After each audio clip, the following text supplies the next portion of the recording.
Perfecto. Yo espero que se escuche bien. Igual cualquier cosa pues miramos. Y también tengo tablero que lo podemos trabajar aquí, ¿cierto? Lo que manualmente. Por ahí había una duda de Ronald con respecto al tema del código Hamming. Si quieren al final de la clase lo miramos, ¿cierto? De alguna manera el código Hamming solo se les publicó y quedó como la tarea que quisiera de pronto profundizar un poquito y estudiar pues, cómo funciona. Entonces ahorita si quieren lo abordamos. Entonces el tema de la codificación, si ustedes recuerdan, ya habíamos hablado en referencia a cómo la codificación me permite a mí hacer una detección o una corrección de errores, ¿sí? Y la clase pasada también alcanzamos a abordar parte de lo que es criptografía, ¿sí? Recordarán ustedes que las aplicaciones de criptografía tienen dos grandes grupos, una criptografía de clave privada y otra de clave pública. La clave privada corresponde básicamente, y creo que aquí viene la diapositiva, a la situación en la cual uno usa la misma K sub E y K sub T, para encriptar y desencriptar la información, ¿sí? La clave es compartida entre quien encripta y quien desencripta la información. En una red, por ejemplo, si fuéramos a armar una red de telecomunicaciones, entre los que estamos aquí presentes físicamente, tenemos 8 personas, contándome a mí, ¿sí? Y con el potencial de manejar comunicaciones privadas entre cada par de usuarios, no sé si lo mencioné, pero la cantidad de claves crece de forma exponencial con la cantidad de usuarios, ¿sí? Un administrador de esta red aquí de 8 personas tendría que manejar, ¿eso se habló o no? Sí, es una fórmula de N por N más 1 sobre 2, 8 por 9, 72 sobre 2, 36, o sea, 36 claves distintas para que cada par de usuarios de esta red se comuniquen directamente de forma privada sin que otro intervenga. ¿Listo? Pues ese es el gran problema y ese es el gran pero de la criptografía de clave privada en entornos de redes donde hay muchos usuarios, ¿sí? En la criptografía de clave pública, como ven ustedes allí en la diapositiva, la clave para encriptar es diferente a la clave para desencriptar. K sub E y K sub T son distintas entre sí. Y de hecho el nombre de ese esquema se debe a que una de las dos claves se publica en un directorio, ¿sí? Entonces, yo me voy a comunicar, por ejemplo, con Alay, pues voy y busco en ese directorio de Alay la clave pública de él, o sea, la que él tiene ahí disponible para los demás usuarios que quieran comunicar con él, ¿sí? En todo caso, esa condición que se estableció la clase pasada con respecto a que si yo encripto con la clave K sub E y desencripto con la clave K sub D, que en este caso son diferentes entre sí, igual al final el resultado es ¿cuál? El mismo mensaje original, ¿cierto? O un mensaje original, lo encripto con la clave pública de alguien y lo desencripto con la clave privada de esa misma persona, el resultado de ese proceso secuencial es el mismo mensaje original, ¿sí? Pero la diferencia está en que lo que dice ahí al final, esa desigualdad, las claves con las que encripto y desencripto la información son diferentes entre sí. ¿Estamos claros? la fórmula N por más 1. Sobre 2. Y N son los usuarios o las clases. Hablando de 8 usuarios, sería 8 por 9 sobre 2, ya 72 sobre 2, 36 claves diferentes, ¿sí? N por N más 1 sobre 2, donde N es la cantidad de usuarios. Ahora piensen en un entorno de clave público, ¿sí? Primero, de esas dos claves que maneja cada usuario, uno se desembala de una porque esa ya está publicada. Entonces el administrador de la red solo tiene que manejar, creo que por aquí está, ahí está, ¿cierto? En un esquema como de estrellita, el administrador de la red solo tiene que manejar las claves privadas de cada uno de ustedes. O sea, si la cantidad de usuarios es 8, él tendría que manipular 8 claves solamente. Ya van a ver ustedes. ¿Y una sola clave pública? No, cada usuario tiene 2 claves, una pública y una privada, ¿sí? Pero como la que tiene que permanecer secreta y administrada por un superusuario, es la suya privada, la suya privada, la suya. Entonces al final son n claves más. En comparación con el n cuadrado casi que estamos manejando en un esquema. No sé si me explico. Hasta ahí. ¿Sí? Cada usuario maneja un par de claves, pero una es conocida por todo el mundo. Hay un directorio donde yo voy a hacer, ¿cierto? La clave pública de Daniela, la clave pública de Laila, la de Ronald. Ahí están. Yo simplemente las tomo y con eso sí entablo una comunicación privada con cada uno de ustedes en esa red. No sé si me explico. ¿Sí? Eso es el equivalente, y ya van a ver ustedes cómo funciona. Eso es el equivalente a tener, por ejemplo, el correo electrónico de cada uno de ustedes. El correo electrónico yo lo conozco. El suyo, ¿sí? Pero a la hora de leer los mensajes, el único que puede entrar a leer los correos electrónicos personales es el que conoce la clave de acceso. ¿Sí me explico? Sí. Pues a lo último, la cantidad de claves que se debe manejar en un esquema de clave pública es mucho menor. N cuadrado con respecto a 2n que se dio en este caso. A la hora de manejar una red grande es mucho más conveniente un esquema de clave pública. Ahora, ¿cómo funciona eso? ¿Cierto? Y ahí de pronto me adelanté un poquito. Aquí. Como siempre, pues, estos esquemas funcionan basados en herramientas matemáticas. La herramienta matemática que se trabaja para un esquema de clave pública se llama campos finitos o campos de Galois, se escribe. ¿Sí? ¿Qué es un campo finito? Un campo finito es un conjunto finito de elementos, ¿sí? Donde se han definido como unas operaciones entre esos elementos, y la gran restricción ahí es que el resultado de esas operaciones tiene que caer dentro del propio campo finito. Voy a poner un ejemplo porque eso en principio no es fácil de asimilar, pero imagínense, yo digo, todos los números enteros en módulo 60, ¿sí? Para poner un ejemplo que tal vez mencioné en la clase pasada. El secundario del reloj arranca en 0, 1, 2, 3, llega a 59 y ¿qué pasa? Vuelve a 0 otra vez, ¿cierto?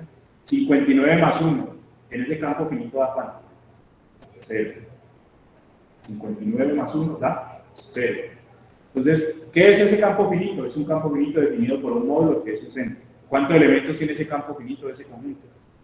60 elementos, del 0 al 59. ¿Sí? Y si usted me hace sumas o productos entre números que en ese campo finito, el resultado siempre cae ahí, ¿cierto? Por ejemplo, 40 más 40 en módulo 60, ¿cuánto da?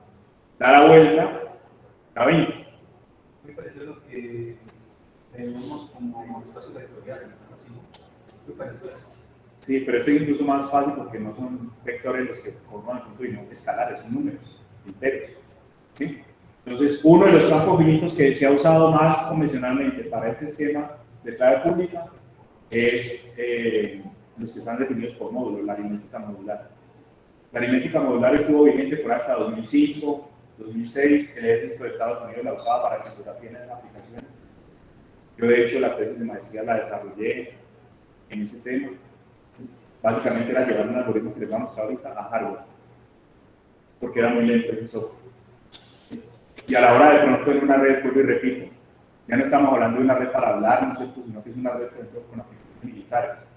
Entonces yo llego y detecto un avión, pero no sé si es amigo del enemigo, lo identifiques. ¿Sí? Y si el software se va a demorar 10 minutos en calcular,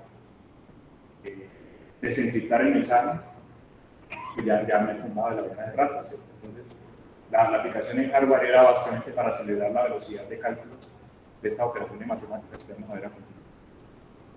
Entonces, el sistema RCA, que es el que vamos a ver hoy, fue vigente por hasta 2005 y luego apareció otro campo finito que tenía el potencial de más velocidad que se llama curvas elípticas. También por si lo quieren buscar.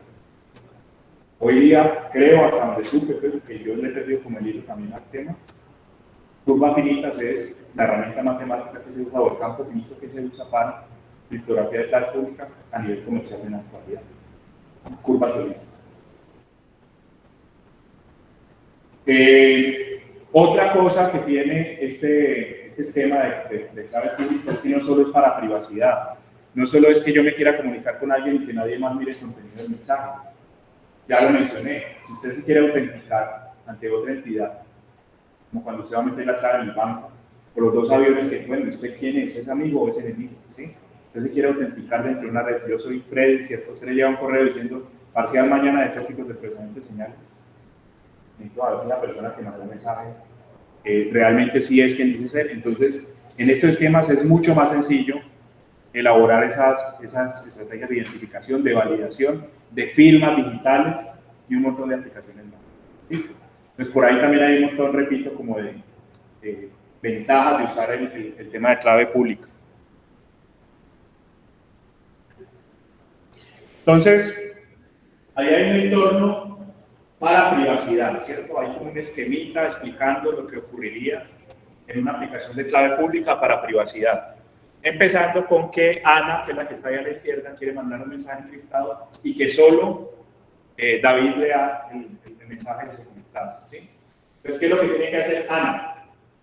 Va al directorio, donde están las claves públicas de todo el mundo, y coge la clave de quién, la clave pública de David, ¿sí? Encripta la información por la clave pública del destinatario, o sea, de David.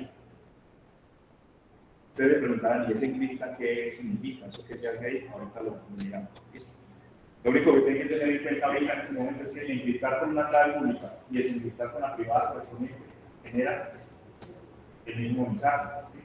Entonces, aquí se encripta, se envía la información por el canal inseguro.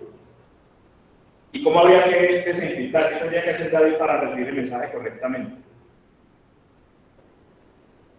Coge la clave privada que solo él conoce, ¿cierto? En teoría solo conoce la clave privada del mismo y desencripta el mensaje con esa clave privada.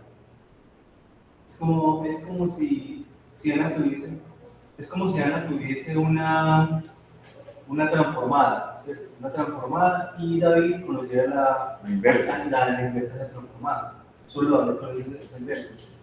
Sí. Más o menos, lo que pasa es que entonces ese conjunto de claves son un conjunto de transformadas inversas entre sí que no se piensan ninguna con otra. O sea, si yo uso la clave privada de Ronald, solo Ronald puede simplificar, ¿cierto? Cuando eso usa la clave privada suya, porque no me va a dar. ¿Sí me explico? Sí. Bien. Por ejemplo, puede también ocurrir que yo quiera firmar un documento digital. Ahora creo que lo mencionaba, ahora que va a entrar el tema de mercados de energía automatizado aquí al país, eso está haciendo mucha bulla. Han hablado de bitcoins, de blockchain, pero también se considera esta opción, ¿cierto? Manejar un esquema de clave pública para hacer la firma digital de los documentos. Yo soy un operador de la red eléctrica y le digo a alguna generadora que va a comprar la energía para mí. No sé, tal vez soy yo el trámite, el mercado no sé nada. Lo único que se sigue, estaba pensando en montar un sistema de estos, ¿sí? Me va a comprar la energía. Ya no estoy a me retracto, digo, no, cambió la bolsa, cambiaron los anuncios, ya no me interesa comprar. Entonces, con un esquema de estos, usted haga cuenta que firma un documento digitalmente y no se puede retractar después. O se autentica ante otros y dice, yo sí soy quien digo, o sea, yo soy tal compañía. ¿Cómo sería el esquema ahí? Otra vez tenemos a habilidad. David llega y encripta el documento, por ejemplo, de la oferta, lo encripta con su clave ¿qué? Privada. ¿Sí? ¿Eso qué garantiza? ¿Qué me dices? No. ¿Es privado o público? La privada, o sea, la que solo él conoce. ¿Qué garantía hay allí? ¿Quién tiene la llave pública de todo el mundo? Entonces, ¿qué pareciera que ahí no hay mucha ciencia? ¿Qué pasó ahí? Que pueden ver el mensaje, pero no. Que yo cuento la llave pública de David y digo, esto sí lo firmó David porque es el único que pudo haber encriptado. Sí, o sea, se manifiesta una intención. Yo no puedo decir al otro día, no, David se retractó, no sé si él ya firmó, o sea, ya está, no sé si me explico. La garantía de este esquema es que solamente David, que conoce su clave privada, pudo haber encriptado el documento. De pronto con su firma, algún cerco, algún chiquito diciendo, voy por esta oferta, o lo que sea, no sé si me explico. Sí, y esta es única en el mundo, la privada. Sí. Tiene que haber una única clave. Qué embarrada que ahí tenga una clave privada y que también yo tenga otro usuario por allá. No puede ser nada. Entonces, en este caso, lo que estoy garantizando es. David tiene su clave privada, pero realmente lo de la pública sería solo para validar lo que hizo. Haga de cuenta, yo llego y les comparto el documento encriptado. Entonces no es David, sino que es Fred. La clave pública de Fred se usó para encriptar ese documento, lo pongo aquí. Los comparto. La privada. ¿Sí? Usted lo recibe y dice, esto sí lo habrá firmado Fred. ¿Cómo verifica usted eso? Vaya al directorio, busca mi clave pública y lo desencripta. Si le da el documento, lo puede leer, esa es la firma, si da así. Tuvo que haber sido Freddy, pero que muy lo intentó. Sí se entiende, pero no. Ronald. De alguna manera, como se usa la clave privada del propio usuario, está garantizado que sí. Ninguna otra persona en teoría firmó ese documento. ¿Sí? Entonces, ¿qué hace Ana para verificar? Ayúdenme ustedes ahí. ¿Qué paso falta ahí que no hemos puesto? Ana usa la clave pública de David y desencripta a ver si el documento sí está bien. Ahí está. Y una esquemita ligeramente distinto se puede hacer para autenticarme. Yo soy Freddy. Le mando una foto mía o le mando, por ejemplo, el documento mío, alguna cosa.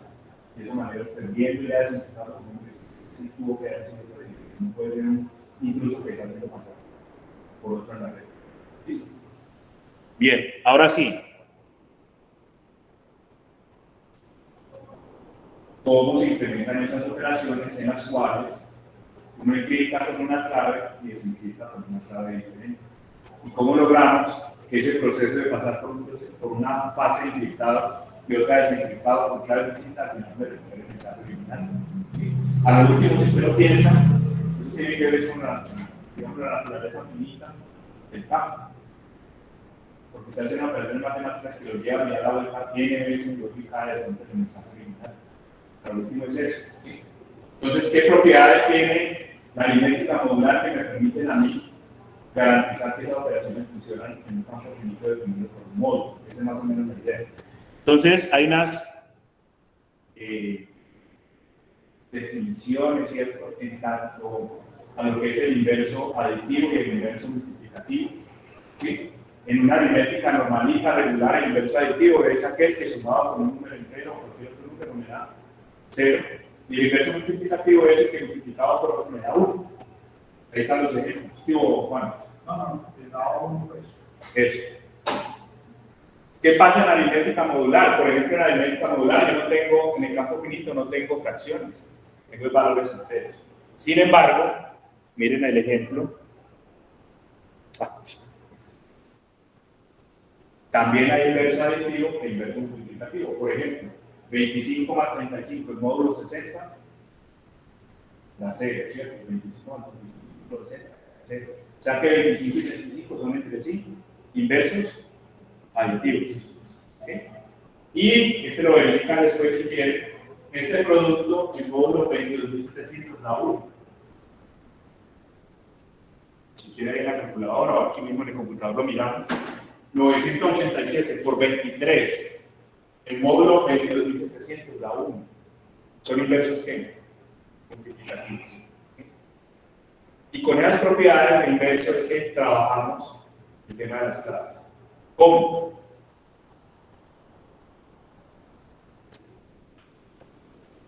El algoritmo de clave pública que usa aritmética modular se llama RSA. ¿Sí? RSA son las citas de los 3 autores que lo propusieron en la 180.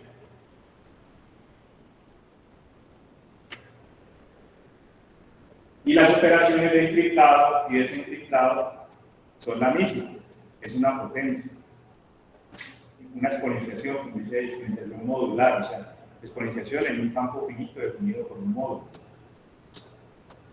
Los de los exponentes son la clave privada y la clave pública del usuario en particular. Y la última condición que está ahí es que K sub E y K sub D son inversos multiplicativos entre sí. ¿Sí? Creo, porque ahí viene, si no recuerdo mal, ahí viene un ejemplo. Creo que con el ejemplo lo vamos a entender. Sí, eso es lo que le decía ahorita, lo de la transformada.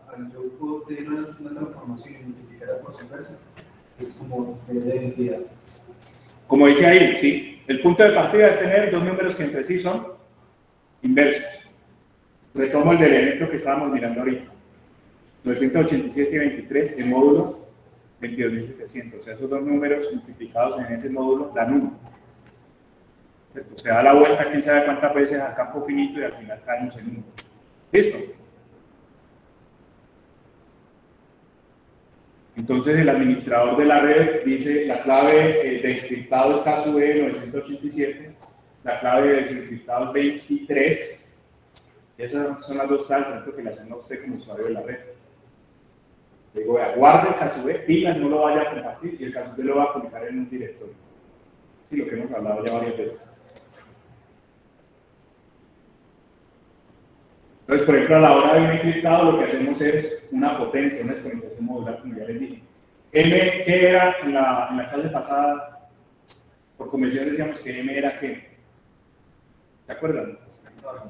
El mensaje que se iba a codificar, ¿cierto? Entonces, la operación de encriptado para ese mensaje es coger el valor de M, que al último es un número, ¿cierto? Usted va a encriptar una imagen, va a encriptar audio, va a encriptar un texto, va a encriptar cualquier cosa, al último usted la representa como un número, ¿cierto? Y ya es claro para todos que eso ocurre así en un computador digital. Cualquier señal digital al último en el territorio es como un valor numérico, ¿cierto? N, sea cual sea el significado que yo le dé, es un número como tal. Y lo elevo a la KSUE, es decir, la elevo a la 987 en módulo 22.300. Pues ahí encripté el mensaje. El resultado de ese encriptado, ese proceso, se llama C, que también lo habíamos hablado la clase pasada. C es el mensaje cifrado, ¿no? El mensaje que ya ha sido encriptado. ¿Listo? Voy a revertir eso con la otra clave. ¿Qué hago? Cojo ese resultado C, que sería el mensaje cifrado, y lo elevo a la KSUE, es decir, en este caso a la 23. Y cambiar el módulo 22.700. Y recupero el mensaje que me imprime. Si la cosa funciona bien, el m'prima y M tienen que ser lo mismo. Porque yo paso por un encriptado con la clave pública, luego desencripto con la clave privada, y el resultado del mensaje original.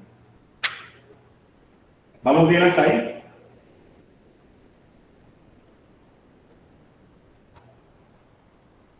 Esa condición inicial de que las claves sean inversos multiplicativos entre sí tiene que ver que al último KSUE por KSUE da 1.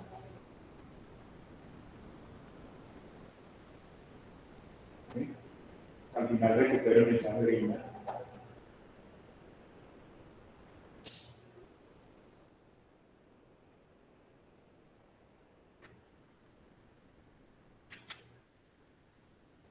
Una pregunta recurrente en este punto es ¿qué tan seguro es un sistema RSA?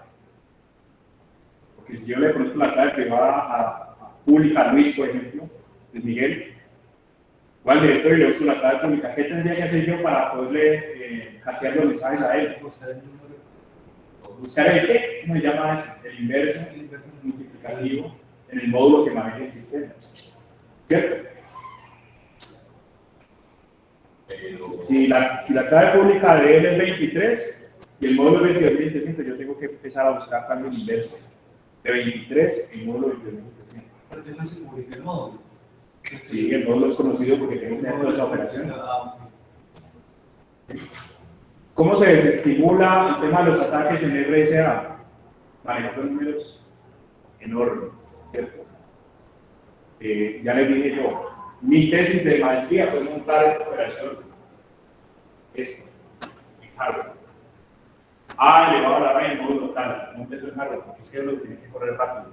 Las claves y todo eso pueden mejorar en Android, pero a la hora de encriptar el necesito velocidad, sobre todo en un entorno que ¿Este módulo lo sabe todo el mundo?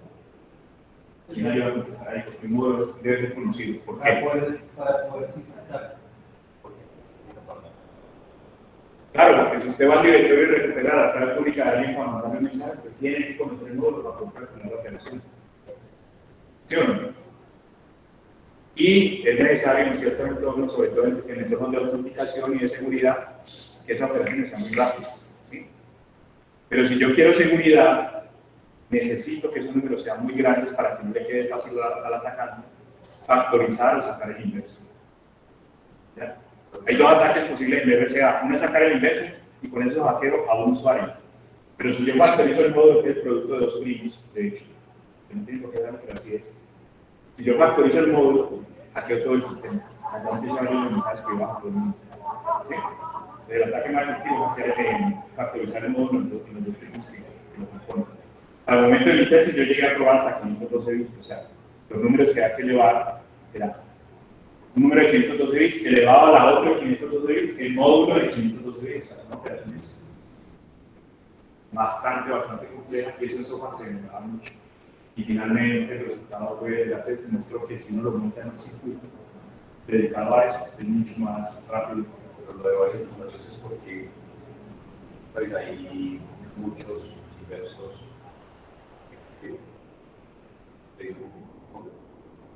No, dentro del campo finito, si usted escoge el número X, existirá. Si existe, hay un solo inverso. Si existe, porque también puede que no exista. Todo eso está definido en las propiedades del campo finito, obviamente puede estudiar todo eso, pero pues no entremos muchos detalles ahí, ¿cierto? Si hay un número en un campo finito, usted quiere saber si tiene inverso, primero hay que un paso, para ver si existe, y hay que para encontrarlo después. ¿Sí? Pero eso no solo, dentro del campo finito. ¿Ya? Entonces, si yo le genero una clave pública a algún usuario, tendría que mirar, miremos a ver si existe la clave privada correspondiente, y si existe es única. Ya le paso la clave pública y la privada, igual de la privada no la vaya a poner. ¿Listo? No sé si hay preguntas o comentarios hasta ahí. Siempre tiene que cumplir indicaciones del módulo que sean inversos, multiplicativos, claro, para poder que las dos potencias al final me generen el mismo resultado. ¿Sí? Bien.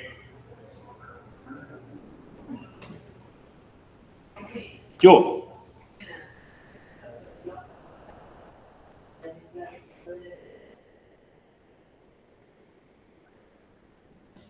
La cantidad de claves.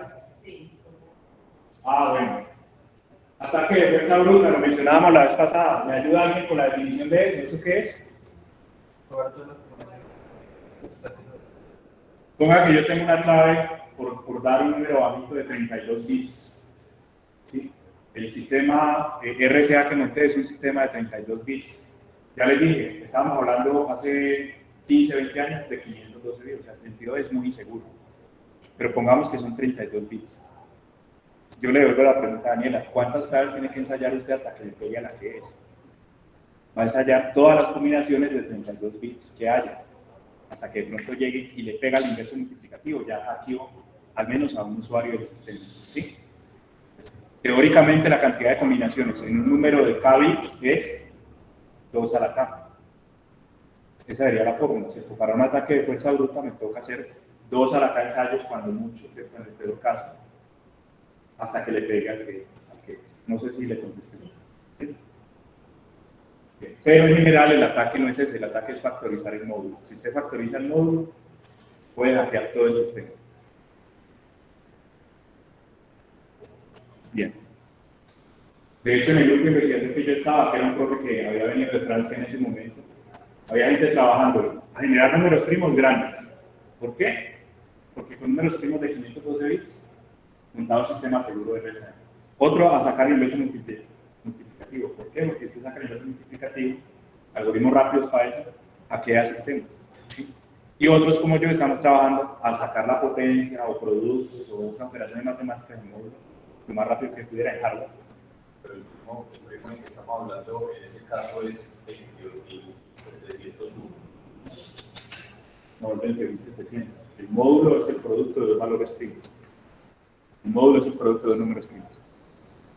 No sé si de pronto a los que están así remotos tienen alguna pregunta, comentario, lo escucho. Pero el módulo es, no tiene que ser primo. No, profe, todo bien, gracias. Los primos son los dos factores que multiplicados dan el módulo. Pero el módulo no tiene que ser primo. No, el módulo es el producto de dos primos siempre.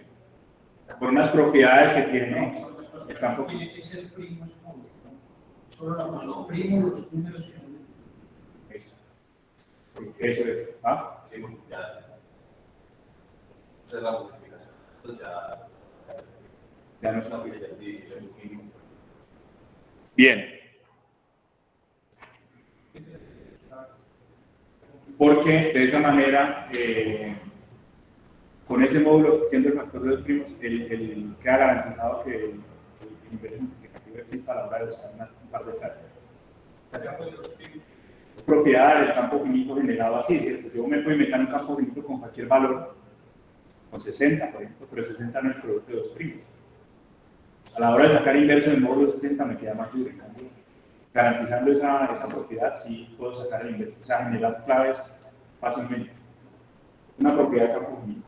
Bien, ya con ese ejemplo de RCA, si de pronto alguien quiere profundizar más, está el tema de las curvas elípticas que ya mencioné, y que es lo que se usa hoy en día, hasta donde yo sé, para sistemas de clave público. ¿Sí? El tema con RCA es que quedó en desuso porque se necesitaban claves mucho más grandes ya de 512 y la velocidad se volvía una cosa muy crítica. El último tema relacionado con codificación es el tema de la compresión de datos. Vimos compresión para manejo del error, compresión para criptografía, y ahora estamos hablando de compresión, de codificación, perdón, para compresión. La idea cuál es? Buscar una forma inteligente de codificar de tal manera que los símbolos o los niveles, ¿cierto? Luego de la conversión a AD, ocupen menos espacio que el mensaje plano original. Por eso es que al final lo que tenemos es un proceso de conversión de análogo a digital y que yo recodifico la información, ¿cierto? No con una codificación plana como la normalita, sino que recodifico eso de una manera tal que a lo último ocupe menos bits. Ese es el propósito de este último esquema. Hay dos tipos de compresión, con pérdidas y sin pérdidas, ¿sí? Y además hay un principio que creo que está ahí adelante que dice que a partir del tema de estadística y de ciencia de datos se concluye que ninguna compresión es digamos, adecuada para todos los tipos de datos que hay, ¿sí? Entonces, por ejemplo, en algunos casos yo soy capaz de admitir que se degrade la calidad de la reconstrucción. Aquí ya no es una condición que el mensaje plano original del que ha sido decodificado sean iguales e idénticos entre sí. Les voy a compartir en el material de la clase de hoy un videito que hay en YouTube, ¿cierto? El formato MP es un formato con pérdidas. ¿Qué significa eso? ¿Qué querrá decir que tenga una compresión con pérdidas? Que luego de comprimido y reconstruido otra vez el video es ligeramente distinto al original, ¿cierto? Me cambió un poquito. Es una compresión muy buena, pero se pierde algo de información en el proceso, ¿sí? Entonces, en YouTube hay un video, para que lo miren, se lo voy a compartir, de una persona que comprimió 1000 veces el mismo video, o sea, comprimía una vez, luego al resultado volví y lo comprimía, así. Luego de 1000 veces, pues ya no se entiende. Se ha perdido tanto el mensaje original que ya al final no es inteligible la información que tenía el video original. ¿Listo? No, con cada compresión usted pierde un poquito y eso no es reversible. ¿Listo? Entonces, repito, hay dos esquemas de compresión, con pérdidas, sin pérdidas. En sin pérdidas usted necesita, o sea, esperen, es obligatorio que el mensaje reconstruido sea idéntico al original, no puede haber ninguna diferencia. En una compresión con pérdidas, que normalmente está asociado a señales multimedia o a señales que implican apreciación humana, audio, imágenes, video, ¿sí? Usted admite un poquito de degradación de la señal a expensas de que la compresión sea mejor. ¿Listo? Esos son los dos grandes grupos de codificaciones que hay para compresión. Hay un par de herramientas, ¿cierto?, que se usan en este contexto de la compresión, asociados con teoría de la información. Particularmente me interesa mucho el tema de la entropía, porque he escuchado a gente que trabaja con ciencia de datos. Yo eso pues muy superficialmente lo manejo. En ciencia de datos, el tema de la entropía es un tema muy importante. Por ejemplo, para analizar cuánta información tiene una fuente de señal, ¿sí? Que ahorita lo vamos a hablar aquí. Y el otro sí es un principio que se usa para demostrar finalmente que no hay esquema de compresión que sea útil en todos los casos. Que cada tipo de datos distinto puede tener un esquema de compresión particular que funcione mejor. Entonces, ese es el que estaba mencionando, ese es el principio del palomo. Básicamente lo que dice es que usted tiene n elementos y los tiene que clasificar en n grupos, ¿sí? Es lo que dice el principio. Y n es mayor que n, pues a la fuerza habrá grupos que tengan más de un elemento, eso parece bobada, ¿sí? Pero de ahí parte, no recuerdo siempre que lo mostró, el tema de que finalmente la compresión no puede haber un algoritmo que sea útil en todos los casos, que sea eficiente en todos los casos.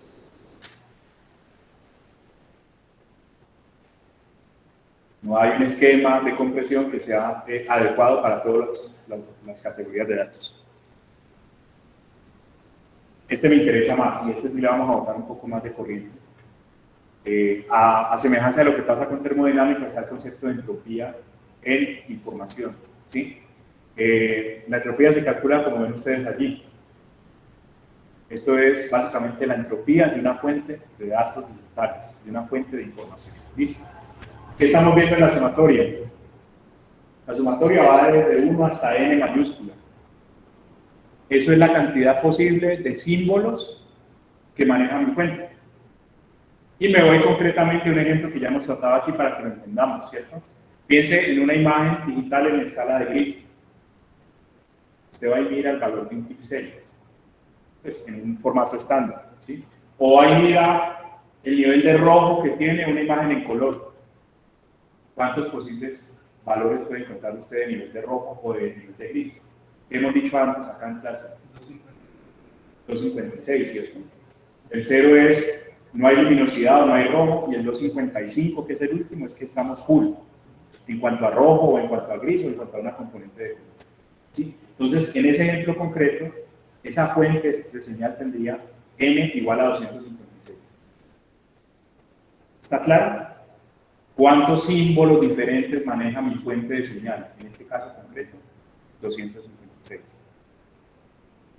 ¿Cuántos niveles diferentes tiene mi fuente de señal? ¿Está claro?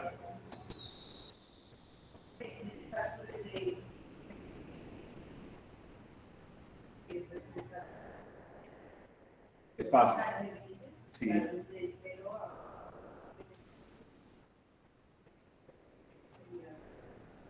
Tú tienes 3 canales para armar color real y cada canal de esos ocupa 8 bits.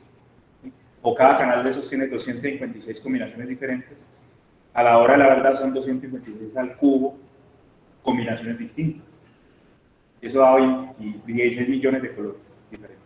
O sea que en ese caso, si fuera una imagen en color, se nos crece mucho el conjunto, pero es finito igual. N valdría 16 millones y pico. ¿Sí? 256 al cubo, porque son 3 componentes de color. ¿Sí? ¿Qué es P sub I en esa ecuación de entropía? La probabilidad de que aparezca alguno de esos símbolos en concreto. ¿Listo? P sub I es la probabilidad asociada al valor iésimo de ese conjunto de símbolos. ¿Ah? Por ejemplo, usted caracteriza una imagen con un histograma, dice, la probabilidad de que el blanco sea blanco puro, pues el máximo, es tanto, debe ser muy poquita, porque en general uno no satura la cámara digital con ese blanco, ¿cierto? De hecho, más adelante van a darse cuenta que uno de los problemas de algunos de los algoritmos de compresión tiene que ver con conseguir esas probabilidades. Muchas veces no están disponibles, ¿sí? Piense, por ejemplo, en un esquema de conversión de voz a digital. ¿Cómo me doy cuenta yo con qué probabilidad aparece cada nivel posible, ¿cierto? Del volumen de la voz ahí? Eso no es fácil de definir a priori. ¿Listo? Pero por ahora, acto de fe, ¿cierto? Asuman que las probabilidades existen. ¿Listo? Como la base del logaritmo en la ecuación es 2, esa entropía se mide en bits. ¿Ok? Se ha hablado mucho ahorita último de computación cuántica. Una de las características más importantes de este tipo de computación es que no son solo 2 niveles, sino que pues, niveles cuánticos en un sistema, digamos, microscópico, puede haber un montón. Eventualmente esa ecuación cambiaría, ¿cierto? Y no sería base de 12 logaritmos, sino por ejemplo base 10 o base 100. Y de hecho, una de las razones por las que se habla de que la computación cuántica va a ser mucho más rápida es porque tiene muchos niveles diferentes al binario, pues, que manejamos tradicionalmente. Pero por ahora estamos en base 2. ¿Listo? Ahora, ¿qué mide la entropía? Eso es más importante. La entropía, sí. Disculpe, pero es que eso sí es un número de 40 ¿cierto? Sí. Ok. No había entendido por los bits. Me estaba diciendo por qué en base 2. Entiendo muy bien eso. Hay que diferenciar, ¿cierto? ¿Qué es lo que yo tengo? Tengo una fuente digital y les voy a pedir el favor que me ayuden con la definición otra vez, ¿cierto? ¿Cuándo hablamos de digital en una señal? Es discreta en su dominio, o sea, está muestrada y es discreta en su rango. Si es discreta en su rango, ¿qué significa? Que tengo una cantidad de niveles o de valores posibles. ¿Cierto? Pues, ¿qué representa el n? ¿Cuántos? ¿Cuántos valores posibles o cuántos niveles posibles tiene la señal? Ahora, la entropía, cuando el logaritmo está en base 2, queda medida en bits. Son cosas completamente distintas. ¿Sí me explico? Si el logaritmo es base 2, la entropía está medida en bits. Por ahora, asúmelo así. ¿Ok? ¿Qué mide la entropía? Cantidad de sonidos. Sí, acá mide la cantidad de información que trae la fuente. ¿Sí? Entonces, la entropía dice, básicamente establece, para que lo tengan en cuenta, el límite teórico al que nos puede llevar una compresión sin pérdidas. Y ahorita hacemos ejemplos con valores numéricos y verán que eso se cumple. ¿Cuánta información trae cierta fuente de señal? Yo le digo, por ejemplo, esa fuente de señal tiene 3.3 bits. Le calculé la entropía y me dio 3.3. ¿Qué significa eso? Que por mucho que usted comprima, ¿cierto? Con sus algoritmos, comprima la información, cada uno de esos símbolos mínimo le va a ocupar 3.3 bits. Le va a ocupar lo que le marca la entropía. ¿Ya? No sé si lo han hecho, yo sí. Quiero mandar un archivo adjunto por correo y me queda muy grande, entonces lo comprimo, ¿sí? Y luego de comprimirlo, igual sigue muy grande, entonces trato de comprimirlo otra vez. ¿Han pasado por el proceso? ¿No? ¿Me ha tocado? ¿Qué pasa? No comprimo, incluso queda más grande, ¿sí? ¿Por qué? Porque ya te vas arrimando al límite de entropía y en vez de comprimir la información se degrada, ¿cierto? Y queda más grande. O sea, la entropía marca el límite teórico porque usted no puede representar los símbolos que tiene esa fuente por menos bits que lo que le marca la E. ¿Está claro?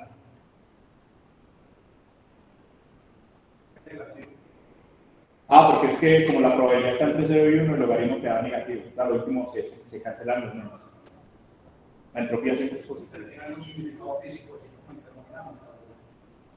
Pero ¿cuál sería el significado en termodinámica? Porque hay una discusión muy bacana. Cada vez está teniendo más probabilidad de que... O decir que cada vez es más probable que el sistema esté desordenado, que es lo que dicen aquí. ¿Sí o no? Igual aquí. Finalmente, la cantidad de información de una fuente está relacionada con la cantidad de incertidumbre que maneja la fuente. ¿Listo? Eso es una regla empírica similar a la que se acabó de mencionar. ¿Sí? A lo último estamos diciendo, si tiene harta entropía es porque es muy incierta la fuente. O sea, yo no puedo anticipar qué va a pasar con los niveles. Yo no puedo predecir, viene un gris así, o viene un oscuro, o viene un blanco, en el valor del píxel, por ejemplo, de la imagen. ¿Sí me explico? O sea, ahí entonces sería qué tan predecible es la señal. Si la fuente es muy predecible, si yo ya más o menos tengo a priori idea de qué símbolo viene, de qué valor viene, la entropía da qué? Da pequeñita. Si la fuente tiene mucha incertidumbre, la entropía da alta. Y el ejemplo que me daban a mí en mis clases, yo soy electrónico, como yo les dije, el ejemplo que me daban era que si yo le digo a usted que mañana a las 6 de la mañana más o menos sale un sol, ahí no hay mucha información. De hecho, usted no me tiene que decir eso para que yo lo sepa. ¿Vale la pena transmitir una información de esas? La respuesta posiblemente es no. Eso, si usted ya va a transmitir algo que se sabe el destino, no lo transmite. ¿Sí? Pero si yo le digo, los números de la lotería de Medellín mañana son tal y tal y tal y tal, ahí le estoy mandando una cantidad de información impresionantemente alta, porque hay mucha incertidumbre asociada. ¿Sí? Entropía e incertidumbre son proporcionales entre sí. Y a manera de ejemplo, tengo este código, ¿cierto? Muy sencillito. El que introdujo el concepto de entropía fue un ingeniero electricista, de hecho, Claude Shannon, no sé si lo han escuchado mencionar. Este señor también tiene una ecuación de capacidad de canal, que es como el equivalente a la ecuación de Einstein, pero en telecomunicaciones. El E igual a mc cuadrado, pero en telecomunicaciones. Y este señor decía, mire, entre más impredecible sea una fuente de señal, mayor información lleva esa fuente. Entre más impredecible sea una fuente, mayor información lleva. Sí, también. Y también, más bien necesito para qué? Para codificar esa información. Entre más información tenga la señal, necesito más bits. ¿Está claro? Y entonces ese código que aparece ahí abajo básicamente está mostrando el ejemplo de tirar una moneda. ¿Cuántos posibles resultados o cuántos posibles símbolos de salida tendría yo en esa fuente digital? 2, cara o sello, ¿sí? Y vamos a poner a variar la probabilidad, por ejemplo, de la cara. Ahí no le dice nada, pues, pero digamos que la P que está variando ahí es la cara. Probabilidad de que caiga esa cara varía entre 0 y 1, la línea 3 del código. ¿Listo? Vamos a poner a variar la probabilidad entre 0 y 1.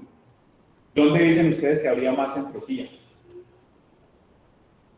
Una probabilidad de cara igual a 0, ¿qué significa? Que yo siempre que tire la moneda, no cae cara, cae. Siempre que tire la moneda, cae sello. Y si siempre cae sello, ¿cuánto vale la entropía en ese caso? Digo, a esta moneda que le va a pasar, siempre cae sello. Siempre cae sello. ¿Cuánto vale la entropía si yo ya puedo predecir a priori el resultado? Sello. ¿Sí? Y si probabilidad de cara vale 1, o sea, estamos en el otro lado, ¿qué pasa? ¿Cuánto vale la entropía? Va a pagar una moneda que siempre cae cara. ¿Sí? Entonces, el gráfico que genera ese código es este. ¿Dónde da mayor entropía en este caso? Cuando no sé si va a caer cara o va a caer sello a priori, ¿cierto? No tengo ni idea de si va a caer cara. O sea, cuando P vale 0.5, la entropía es ¿qué? Máxima. Y vale un bit. Un bit, ya lo está. ¿Sí? ¿Qué significa eso? Que para la monedita normal, ¿sí? Para representar en digital, en binario, con una codificación, necesitaría un bit. Pero, si la moneda tuviera un truco y estuviera de pronto arreglada para que caiga muchas veces sello, por ejemplo, lo que dice este gráfico es que necesito menos de un bit. Si la moneda tiene truco, yo puedo comprimir la información que me está botando ese evento digital, llevar una representación que quizás necesite, por ejemplo, medio bit. ¿Sí me estoy explicando? ¿Por qué? Como almacenar información en medio bit. Sí, no, él tiene razón. Me puede decir una cosa. Ese medio bit no es un tamaño individual, no es un tamaño promedio. Entonces, le voy a poner el ejemplo. Tiro la moneda 1000 veces. ¿Sí? La entropía ya me dio aquí. La entropía me dio 0.5. Tiro la moneda 1000 veces, lo que me dice 0.5 es que yo podría comprimir eso hasta que me ocupe 500. ¿Sí está claro? De todas formas, hay ejemplos, hay numéricos para que los desarrollemos. ¿Estamos claros? O sea, que representaría el factor por el cual yo multiplico el tamaño de la unidad. No, representa un tamaño promedio. Para 1000 símbolos de esa fuente, ocupo 500 bits. O sea que en promedio, ¿cuál es el tamaño de cada símbolo? Medio bit. ¿Sí está claro o no? Me va a permitir aquí salir de la presentación un momentito porque ya hay unos ejemplos, pero no quiero repetir los que hay en la diapositiva, sino que generemos unos nuevos. ¿Les parece? Pues voy a abrir un tablerito y ahí hacemos las cuentas.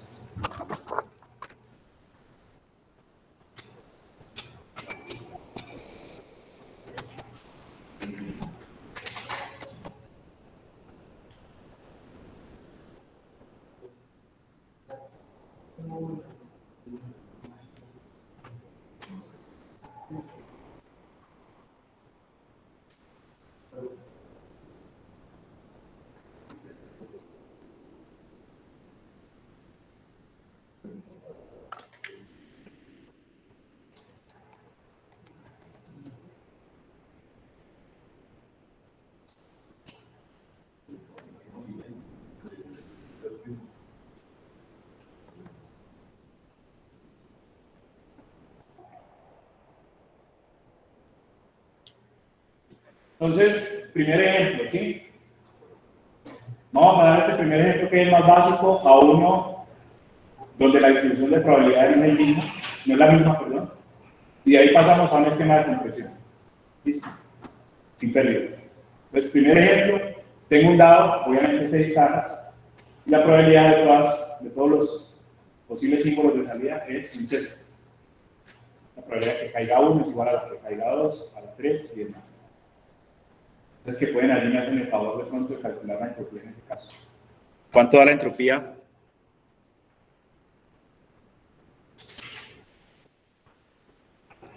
Según lo que dice la ecuación, la entropía es igual a menos la sumatoria desde K igual a 1 hasta 6 de P sub K por logaritmo en base 2 de P sub K.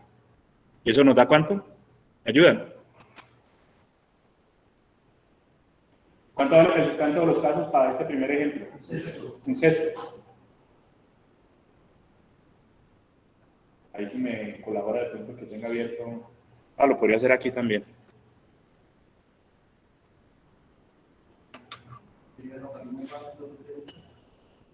Sí. Necesito la científica.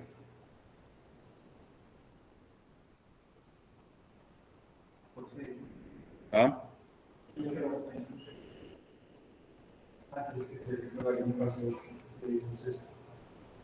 Y no tengo logaritmo aquí. Ah. Me dio 2.59, 58.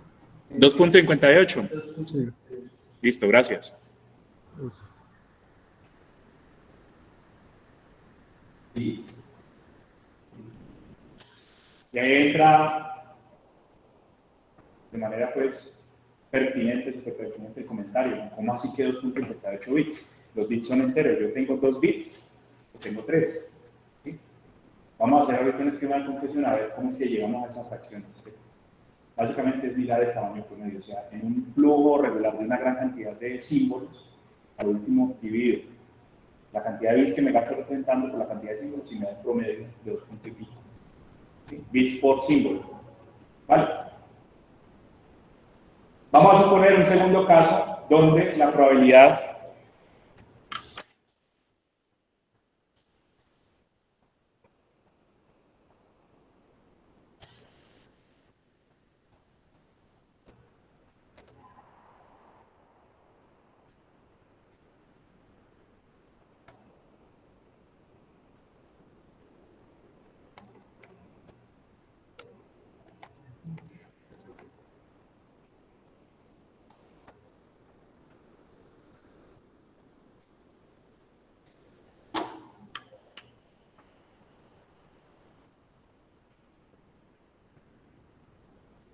o venga.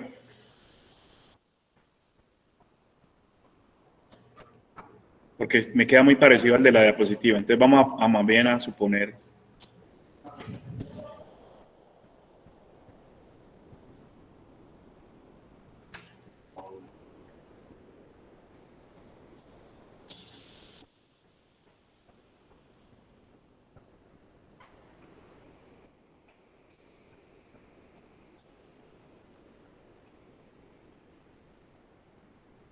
$50.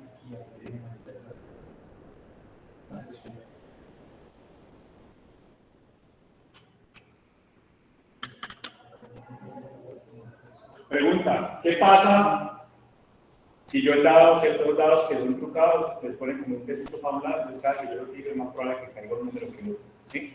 ¿Qué pasa si yo truco el dado y empieza a caer muy frecuentemente el 6, por ejemplo? Lo tiro pues para ganar en una apuesta, lo que sea. El 6 es más probable que los demás. O sea, yo ya tengo cierta idea, voy a hacer un estudio de probabilidades, centro de frecuencia, de cuántas veces sale el 6 en una tirada, por ejemplo. ¿Sí? Pero ya tengo idea que el 6 es un resultado muy probable. ¿Qué pasa con la entropía en ese segundo caso? Vuelve más útil. La entropía baja, ¿cierto? A la hora que ya la fuente de datos se vuelve más predecible, la entropía disminuye su valor. ¿Listo? No quise poner el de lado porque está en la diapositiva, entonces me inventé este ejemplo de acá. Tengo 5 símbolos, 5 salidas posibles para una fuente. ¿Listo? Y la distribución de probabilidades es esa que tenemos allí. Según yo, eso da 1, la suma de las probabilidades de nosotros.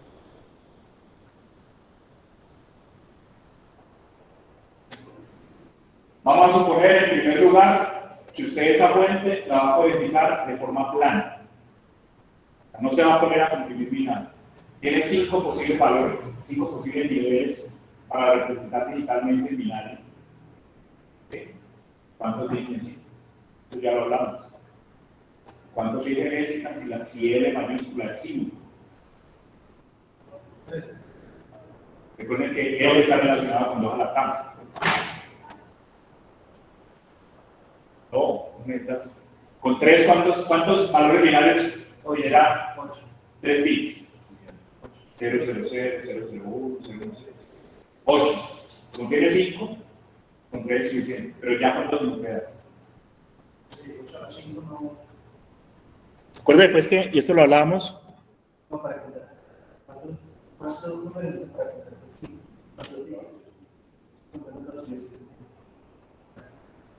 La relación entre la cantidad de bits y la cantidad de niveles distintos que tiene una fuente digital es L igual o menor o igual a 2 a la cama. Aquí estamos en el menor o igual. ¿Por qué? Porque no tengo L igual a 5, no necesito las 8 combinaciones, sino que para codificar eso plano, sin hacerle nada, con 5 de esas 8 ya estoy. ¿Sí? Pero si cada vale 2, ¿qué pasa? No me alcanza. ¿Sí? Pues en un mensaje plano necesitaría 3 bits. ¿Sí? Pero como mínimo 3. Podría tener más, por ejemplo, si le pongo una paridad.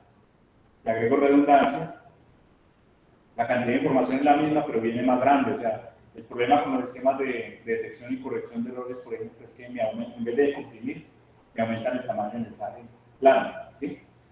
Y en este caso lo que queremos es antes que ocupe menos bits, pero yo podría artificialmente agrandar el tamaño de la palabra codificada. ¿Sí? Pero lo mínimo serían 3 si está plano. ¿Listo? Les voy a pedir el favor que calculen una entropía en ese caso que está allí. ¿Cuál sería la entropía? O sea, de 3 bits hasta dónde me puedo bajar a la hora de comprimir, porque la entropía me marca eso. Es el límite teórico. ¿Cuánta información trae la cuenta?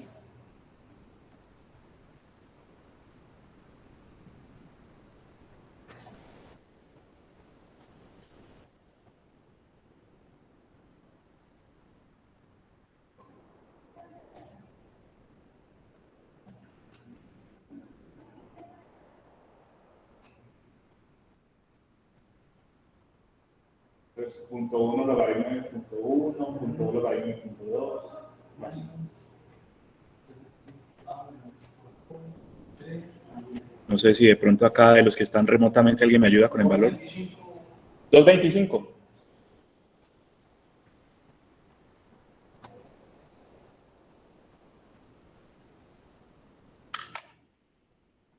Pues finalmente el valor de entropía me dice, vea, este plano puede codificar en 3 bits.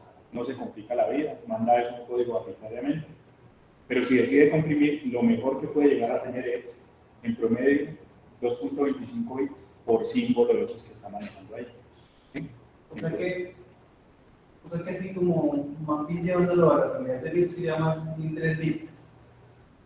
O sea, no. Imagínense un esquema de compresión donde usted, pues, de hecho, para allá vamos.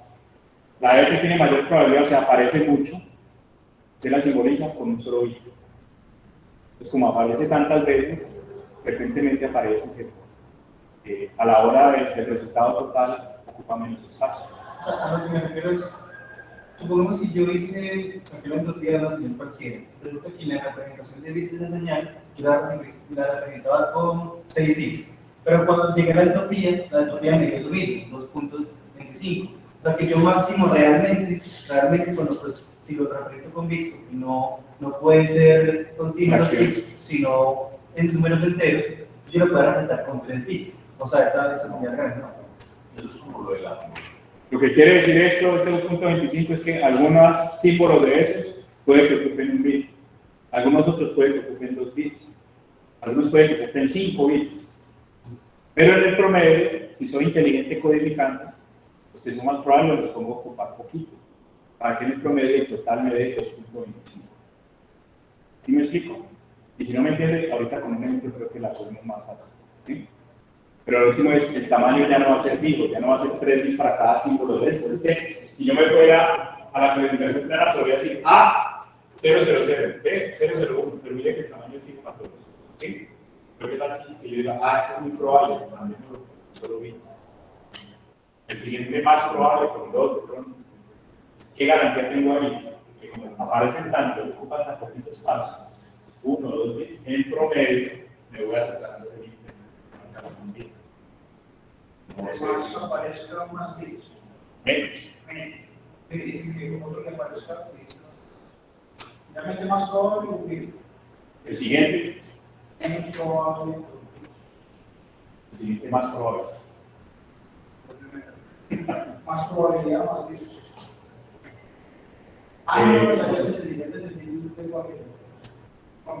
Sí, O sea, uno más probable, no sé, 1, 2, 3. El siguiente es más probable, 1, 2.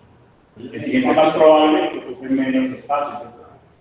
Y en esa medida, a la hora de calcular tamaños promedio, hacia allá, símbolos, por ejemplo, que ocupen 5 bits, a la hora de calcular tamaños promedio, el tamaño es reducido.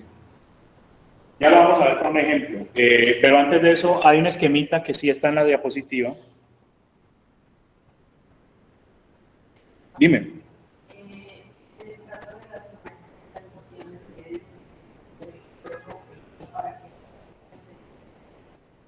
No, en el caso de las imágenes y de cualquier fuente, no solo imágenes, sino cualquier fuente digital, la entropía me dice que se va a comprimir sin pérdidas, lo mínimo con lo que puede representar cada símbolo en promedio es esto. Haga de cuenta que yo voy a comprimir una imagen que está en RGB, o sea, no le he metido ningún esquema raro de compresión, sino que están los datos ahí crudos, mensaje plano. Me dice la entropía de 1.18, ese mensaje, o ese píxel, en el mejor caso, estoy metiendo un algoritmo de compresión súper bueno, en el mejor caso le va a ocupar ese tamaño de bits en promedio. ¿Ya? La entropía, repito, marca el límite teórico para una compresión sin pérdidas. ¿Ya? Pues de pronto se tiene caracterizada la fuente y sabe las probabilidades, calcula la entropía. Le dio, por ejemplo, en el caso del SAO 2.78. ¿Sí? Usted ya sabe que para simbolizar digitalmente el resultado de un dado que no tiene flujo, que está equiprobable para todos los resultados, ¿sí? En promedio, lo mínimo que se va a poder gastar en bits es 2.78. Usted coge un esquema de compresión y le da eso y trata de comprimir con un zip, por ejemplo, o con un esquema RAM o un PZ que tiene Linux, no va a bajarse de ahí nunca. Antes incluso puede ocupar más bits. O sea, es contraproducente. Ya comprimir más de ahí no puede. No sé si me explico. ¿Cuánta información trae la fuente? ¿Hasta dónde la puede comprimir? El límite teórico, o sea, es lo mínimo. Como cuando no va a regalar, ¿cuánto es lo mínimo? No se va a mover. Igual aquí.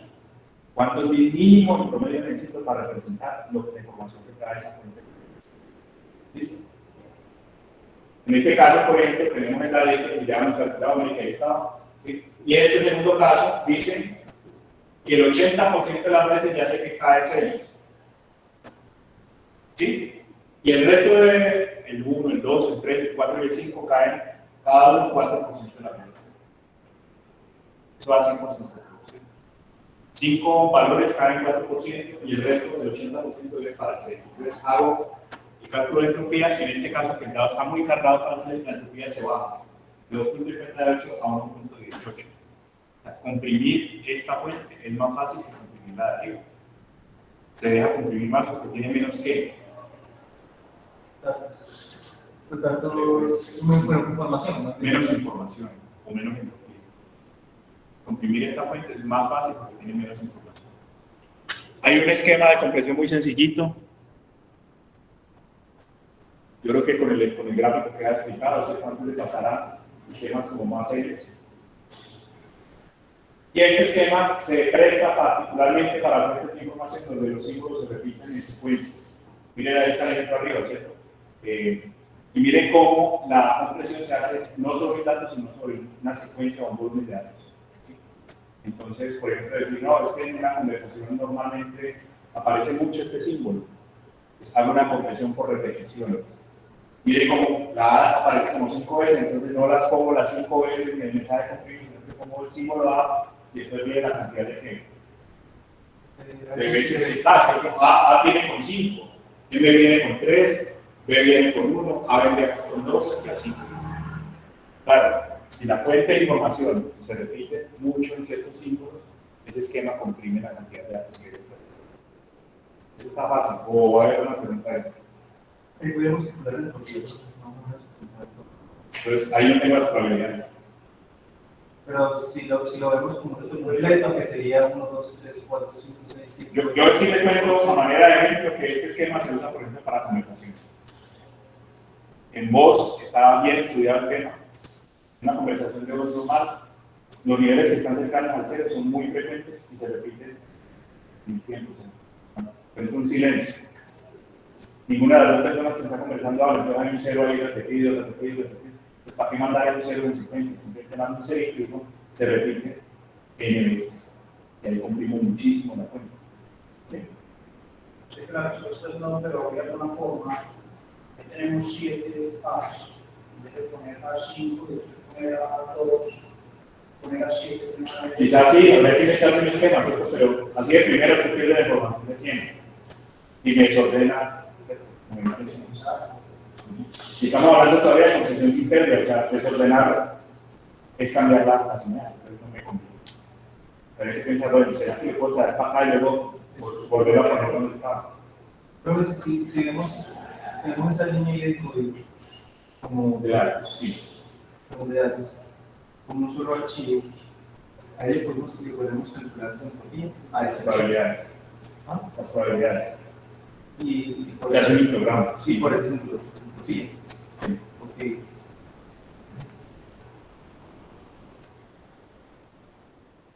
Ahora sí usamos el tema de la entropía en un ejemplo concreto. Allí hay 8 símbolos distintos, ¿cierto? Eso es lo que significa la tabla. Ahí hay 8 símbolos distintos y ahí están las probabilidades. ¿De dónde las saqué? No pregunten. Normalmente en una fuente digital sí, pero sí. Y en primer lugar, pensando en una codificación clara, serían 8 símbolos, que son 3 bits. ¿Sí o no?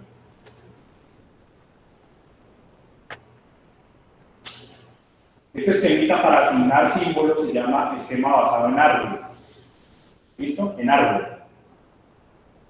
El árbol arranca en una raíz, que es el primer vértice que hay allá arriba. ¿Sí? Siempre que bifurca a la izquierda es un 0, siempre que bifurca a la derecha es un 1. Y siempre que caiga en un 0 tengo que asignar símbolos. ¿Explico? Arranca acá arriba, ¿sí? Izquierda es 0. Tengo que poner símbolo acá en este que dio 0. ¿Cuál pongo? El algoritmo dice ponga el que tiene mayor probabilidad en esta tabla. En este caso, el A. El A cae la mitad de las veces. Es un símbolo que aparece en la mitad de las veces, no me sabe nada. ¿Estamos claros ahí o no? Por el lado del 1, vuelvo y bifurco. Y por el lado del 1, vuelvo y bifurco. Vuelve y aparece un 0. ¿Cuál asigno hay a continuación? La probabilidad que estamos haciendo ahorita. Pues ya asigné que tenía 0.5 de probabilidad. ¿Cuál asigno a continuación? El que tenga más probabilidad, ¿sí? De los que me quedan. En este caso, la B, 0.15. Luego bifurco acá, entonces otro 1, otro 0, asigno la C. Esto está como en orden, entonces aparecen también aquí asignados en orden los símbolos. Al final, cuando yo bifurco la última vez, me quedan los símbolos por asignar, entonces pongo la G y la H. No sé si hasta ahí está claro el algoritmo, porque cómo se asignan los códigos binarios para ese alfabeto que está. Tengo que tener las probabilidades. Y siempre en cada hojita, porque así se llama, la terminación de un árbol se llama hojita, una hoja. ¿Sí? En cada hojita asigno en orden de probabilidades los códigos. En el ejemplo no están ninguna probabilidad en el caso. Se asigna arbitrariamente. No hay preferencia, se asigna uno o otro. Pero eso es lo que es una duda. Ah, sí. O sea, que seguro la siguiente ahorita me parece, aparte no pone así. ¿Vamos a ver ahí o no? Por dudas. Sí. El 0, esa regla pues de que en el 0 se asigna valor es para identificar cuándo se termina pues cuándo debe de ser un dato. Sí. Pero la duda por la H. Claro. Ese último que termina en un Ya vamos para allá, es una pregunta muy común, pero por ahora, ese árbol ya me codificó todos los posibles símbolos que tiene esa fuente que eran 8. Y por mostrar un ejemplo que usted lo acaba de mencionar, ¿qué símbolo binario está asociado con el H? Yo les contesto, 1. ¿Sí? Originalmente partimos de una codificación clara que requería 3 bits, pero ese H está ocupando 7. Muy mal negocio. Muy mal negocio. Estoy dice comprimiendo la fuente. ¿Quién me dice dónde está el truco ahí, por favor? El número de ¿Ah? como la A ocupa la mitad de las veces, ¿cierto? En promedio, la A se genera en esa fuente la mitad de las veces, ella solo ocupa. ¿Cuál es el símbolo asociado con la A en este esquema? Un cerito. Yo voy a transmitir la A, mando un cero. ¿Sí? Y como está la mitad de las veces apareciendo, el resultado neto es que a lo último, en promedio, pues, los símbolos ocupan menos de la. ¿Sí está claro eso? Si entiendo, entonces el código para B sería 1-0. Exactamente. El código para la D, 1, 0. Ahí ya vamos perdiendo. O sea, de la D para acá, de la D hacia abajo, estamos ocupando más bits que un mensaje plano. Porque el mensaje plano ya convinimos que eran 3 bits nomás. Con 3 bits yo represento 8 combinaciones distintas. ¿Sí? Pero entre la A, la B y la C, tengo el 75% de los símbolos van en un mensaje normal. O sea, 3/4 de las veces hay A o B o C. Y estamos ocupando menos de 3 bits por vez. ¿Sí se me entiende, no? Si entiendo la analogía de enviar un mensaje comprimido o un archivo comprimido, en este caso que haya más pesado del archivo. O sea, Vamos a ver. De hecho, ahí creo que está una buena impresión porque tú estás perdiendo tanto, solamente 3 bits para la primera. Pero yo vuelvo y le digo, 75% de las veces A, B y C, esos 3 valores A, B y C, esos 3 niveles, están ocupando 3 bits o menos. 3 o menos. Y eso en promedio, vamos a ver a dónde nos lleva. No, yo no te puedo contestar de eso, bueno, ya. Yo sí contesto porque yo hice la diapositiva, ¿cierto? Pero a priori yo no puedo decir, así con algo que también va a ocupar más de 3, en promedio, no menos de 3. Pero es un esquema muy común, ¿sí? De hecho, no es el único algoritmo para asignar, hay otros más. Este está basado en árbol, pero hay otros algoritmos para asignar. Al final, lo que yo quiero es que los símbolos más probables, los que más aparecen, ocupen menos bits. Y eso en promedio me conviene, ¿cierto? La mayor entropía ahí va a dar cuando las probabilidades. ¿Cuánto da la entropía? No es la mayor, es la entropía, porque entropía no es sino una. No, o sea, digamos en el caso de jugar con las probabilidades, la mayor sería cuando sean iguales. Sí, 1/8. Y no va a ser mayor de 3. Cuando la entropía sea 1/8, cuando las probabilidades sean 1/8 todas, la entropía le da 3 exacto. Le da 3 exacto. Entonces, ahí está la distribución de símbolos, ¿sí? Y creo que la pregunta tuya, Juan, iba por el lado de, bueno, ¿cómo hace uno para identificar en una secuencia binaria, ¿cierto? ¿Dónde está la A? ¿Dónde termina una y empieza la otra? Pero si ustedes lo piensan un poquito, el algoritmo de detección o de codificación es difícil. ¿Cierto? ¿Qué pasa si el que está recibiendo la información recibe 0, 1, 0, 1, 1, 0? ¿Cómo interpreta él? ¿Dónde empieza eso? ¿Dónde termina? Porque los tamaños ya no son fijos. Si yo le anticipo a usted, vea, esta imagen siempre ocupa 8 bits por cada píxel, usted mira los datos y va sacando de a 8 y va decodificando la información. En este caso, el tamaño es variable. ¿Cómo hace usted para anticipar aquí empezó un símbolo y terminó el otro? Que creo que por ahí va la pregunta suya. ¿Quién me ayuda?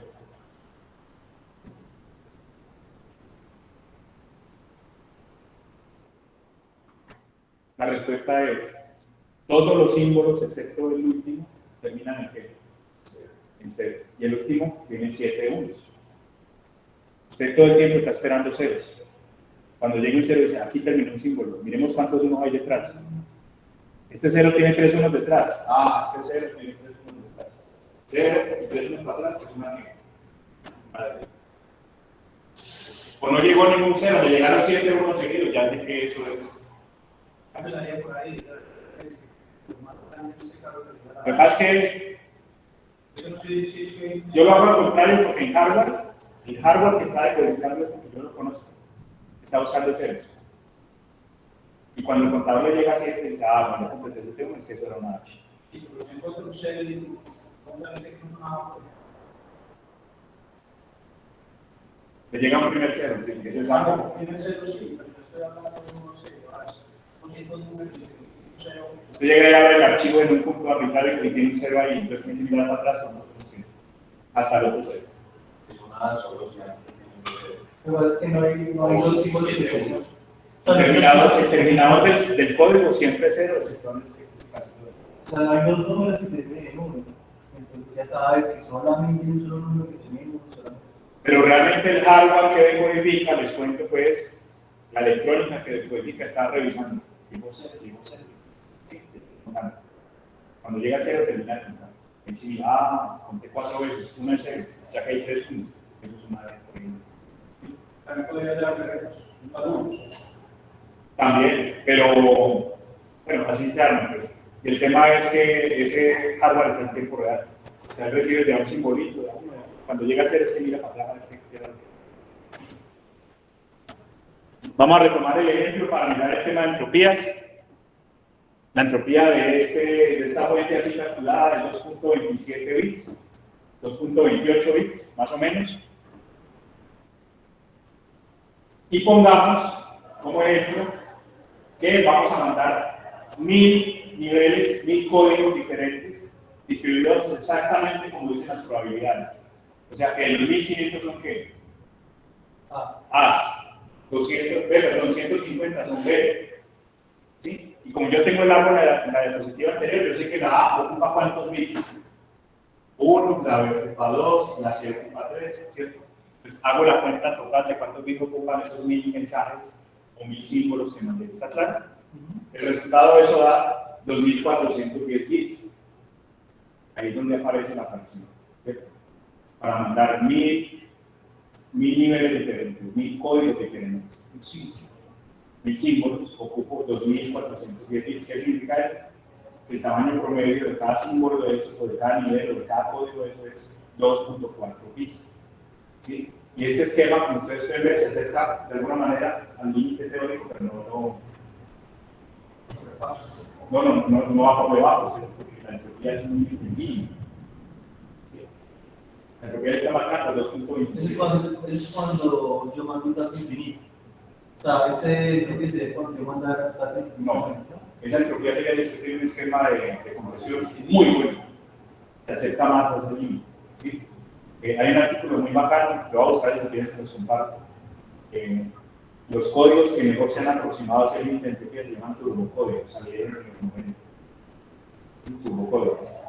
Pero en general, se arrima al grito, ¿no? De 2.27 estamos en 2.4. Bien.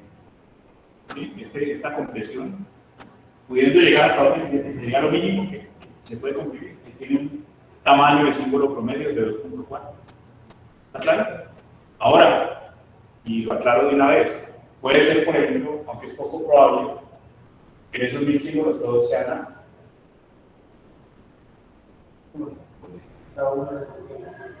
No, la entropía sigue dando eso.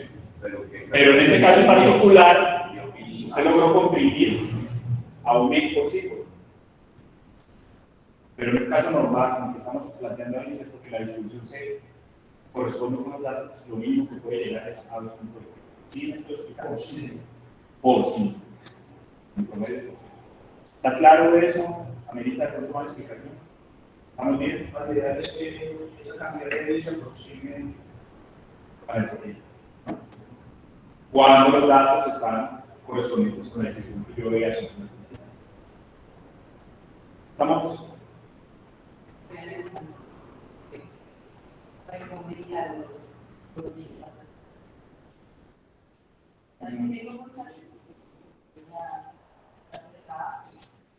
Y 500 de esos símbolos son A's y cada uno ocupa 1.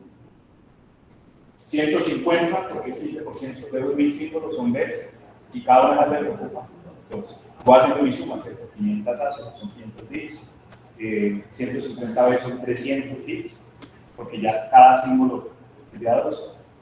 100 C's son 300 bits, porque aquí ocupa de 3. Sumo y al final el mensaje, perdón, el conjunto de símbolos, de los 1000 símbolos codificados con ese esquema que me inventé con el árbol, ocupa todo esto, los 1410 bits. ¿Sí? 1000 mensajes, 1000 símbolos, ¿sí? Codificados están ocupando 2410 bits. O sea que si yo hago un promedio, puedo decir que cada simbolito de esos en promedio está ocupando 2.410 bits. ¿Sí? Y vengo y comparo el 2.4 con la entropía, que da 2.28. ¿Sí? Está un poquito por encima de la entropía. Si mi esquema de codificación de pronto fuera mejor, simple, más eficiente, a lo mejor me ha dado un punto que me llevaba más alto el límite. Pero por ahora yo estoy conforme, ¿cierto? 2.4 está bien. Pasar de 3, que era originalmente lo que me codificaba el mensaje de plano, a un 2.4, o sea, logré comprimir y ahorrarme 0.6 bits por símbolo que va a transmitir. No sé si así sí la... Sí, lo que, o sea, la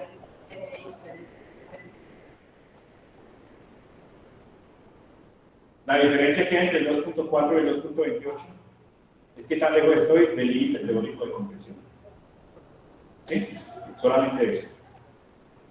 Aquí no hay pérdidas porque se supone que usted luego puede reconstruir el mensaje original sin errores. Ya todavía no estamos hablando de compresión con pérdidas. ¿Listo? Bien. Bien. Entonces, ahí también sería como la proporción de compresión. O sea, si yo divido entre 1000 símbolos que lleva en 10, sería como la proporción de compresión. Que yo, sería la tasa de compresión y es tamaño del mensaje de tránsito sobre el tamaño del mensaje de colección. Yo tenía una foto que ocupa 10 megas y la puedo ocupar en 1 mega, la tasa de compresión es décima, pero no tiene que ver nada con eso. Y los programas, pues,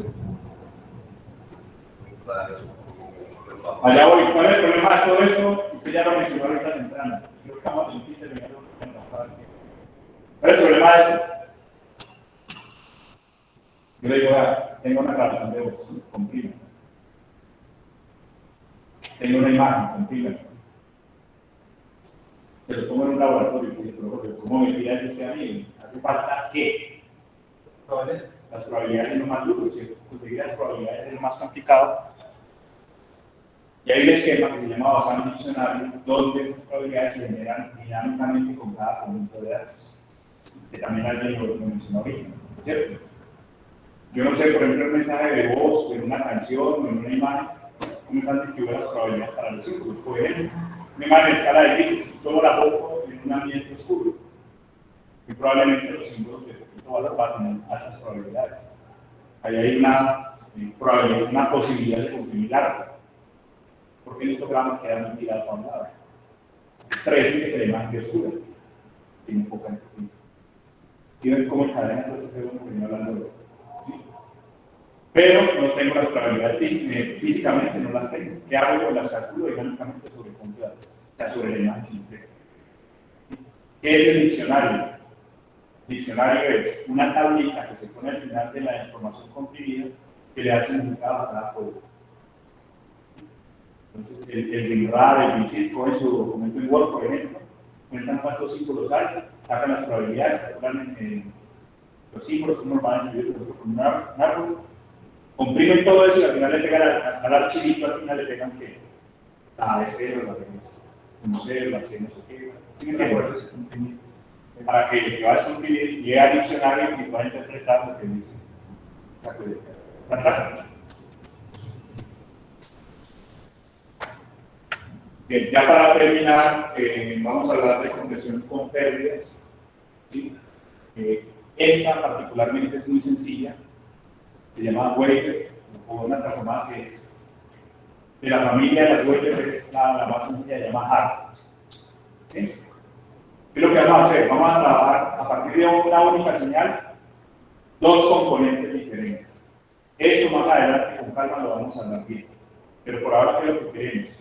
De una única señal, y hablemos en una dimensión, vamos a generar dos señales distintas. ¿Sí? Una señal de escala y una señal de detalle. La transformada HART calcula la escala como promedio y el detalle como resta o diferencia. Entonces, necesito el tablerito.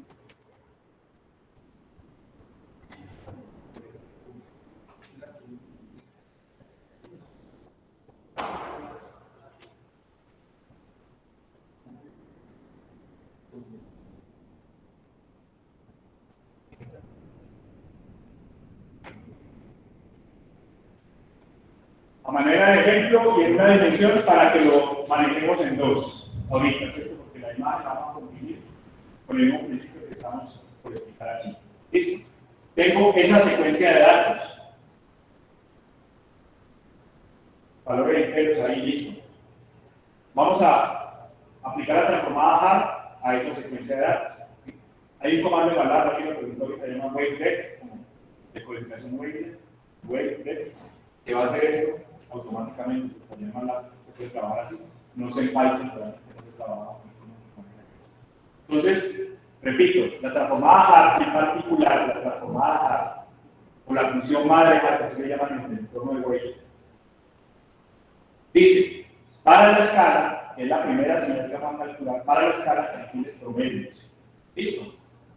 Para la escala promedios, para el detalle, diferencias. Eso en imágenes es súper útil. Entonces, vamos a sacar la escala. Voy a poner cada 2 píxeles, cada 2 muestras en este caso. Adyacentes, voy a tocar el promedio para calcular la escala. ¿Listo? Entonces, 1,2 me da 1,5. 3,4 me da 3,5. O sea, saco estos dos. Venga, yo voy a borrar aquí.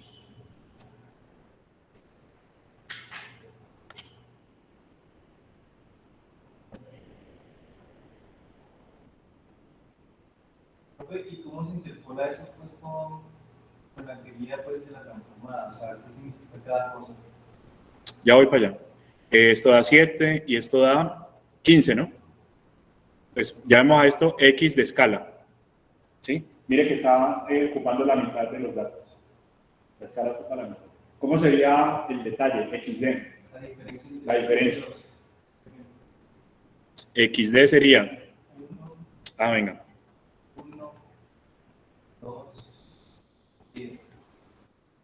X detalle sería 2 menos 1 da 1, 4 menos 3 da 1, 8 menos 6 da 2, 10. ¿Sí? Ya hice la descomposición, ya hice la transformada para esas frecuencias, ¿sí? Con la misma de HAR. Cuando va a repetir la información, mando las dos señales que acaban de llegar, los dos componentes, la escala primero, luego el detalle. ¿Estamos claros hasta ahí o no?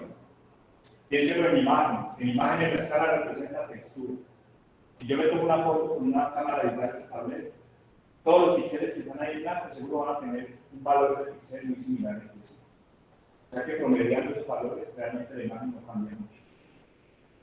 La imagen, o la señal asociada con la escala, tiene que ver con la textura. Pero si, por ejemplo, tomo la foto y comparo píxeles, por ejemplo, de aquí a acá, ¿qué pasa?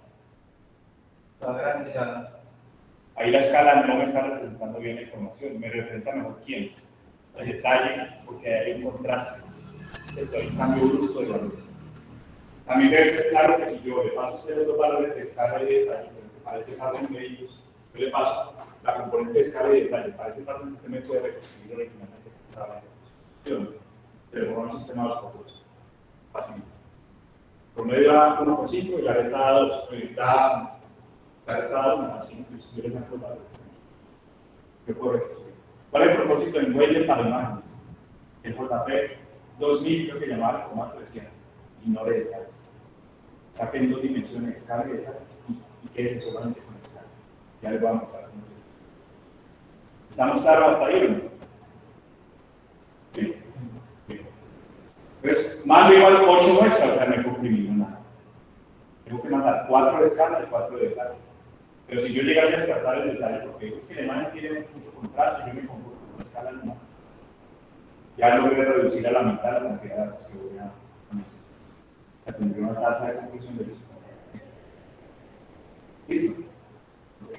En el caso, o sea, digamos, uno cuando sabe elegir o la reconstrucción de proyecto de las características o solamente se propone para tener una mejor. Yo le contesto de la siguiente manera. Voy a tomar una foto aquí, ¡pam! ¿Sí? Como buena parte de la imagen es este tablero. ¿Qué pasa con los detalles? No sé, son ceros. A la hora de calcular detalles en esta dimensión y en esta otra, muchos detalles van a dar 0 o muy pequeñitos.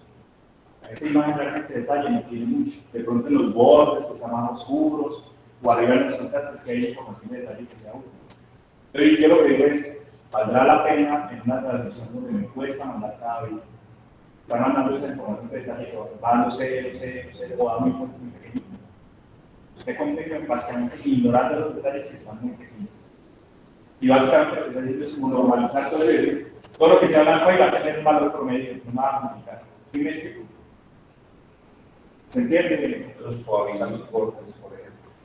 Una característica que tiene la transformada art es que se difumina la imagen, o sea, queda como más borrosita porque el detalle es ligero. ¿Sí? Yo ignoro detalle y entonces, claro, los contrastes ya no quedan también de tiempo. Y si lo paso de un filtro paso algo. ¿Se ve bien? Sí, sí, porque ya mejoramos. Pero ya es una forma artificial de pronto de... No le garantiza que quede la misma imagen en El celular, ¿no? Hay una forma de ponerle nitidez a las imágenes. Sí, no queda tan mal. Bien, ya terminando, entonces, venga, yo les muestro.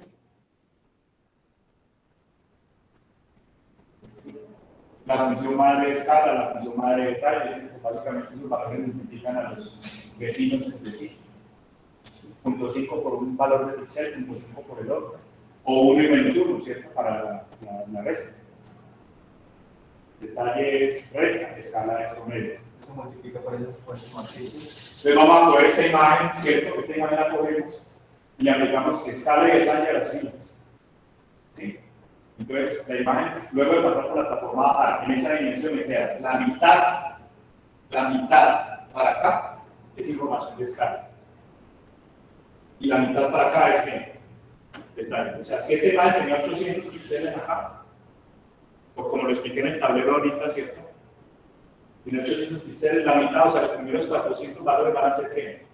Los valores de escala. Y los últimos 400 los valores de detalle. O sea, en esta dimensión, este eje de filas, digamos así, acá en esta segunda mitad siempre va a tener diferencias, los detalles. Y luego hago lo mismo, pero aquí.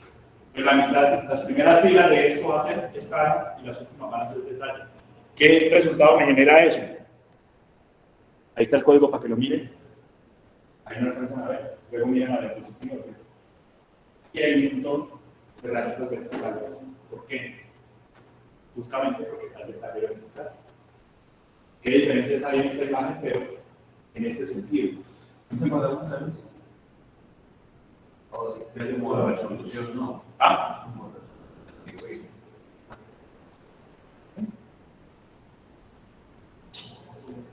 bueno, algo se alcanza a ver. Miren, por ejemplo, aquí, esto es más bien detalle vertical, ¿sí? ¿Por qué? Porque yo en mi proceso de pasar la huella, en cada par de vecinos adyacentes en una fila, las diferencias marcadas van a aparecer resaltadas aquí. ¿Listo? Este detalle es como, miren, ¿sí lo ven? Horizontal. Y este detalle acá es diagonal. Porque es detalle tanto vertical como horizontal. A lo último, JPEG nos decía, si usted quiere, descarte todos los detalles. Si quiere la máxima resolución posible, quédese con la gráfico de escala. ¿Cuánto me gané ahí en este esquema de compresión? ¿Cuál sería la tasa de compresión ahí? Un cuarto. ¿Sí? JPEG 2000 maneja un cuarto máximo de compresión, pero ignoro todos los detalles.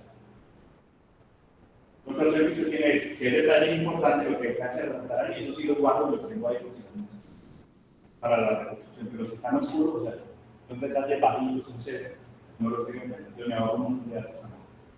¿Está claro eso, más o menos? Bien, como ya se acabó el tiempo, voy a dejar allí la diapositiva les queda en la compresión basada en transformada de 70%. Si alguien de pronto la quiere revisar o si no la miramos la próxima. ¿Parece?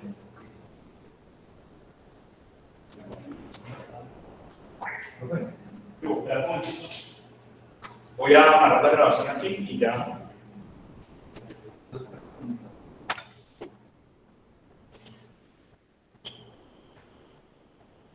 Voy a dejar de grabar. ¿Ustedes tienen alguna pregunta de pronto? No, profe. Bueno, entonces No, nos profe. vemos, que estén muy bien. Gracias. Chao. Muchas gracias.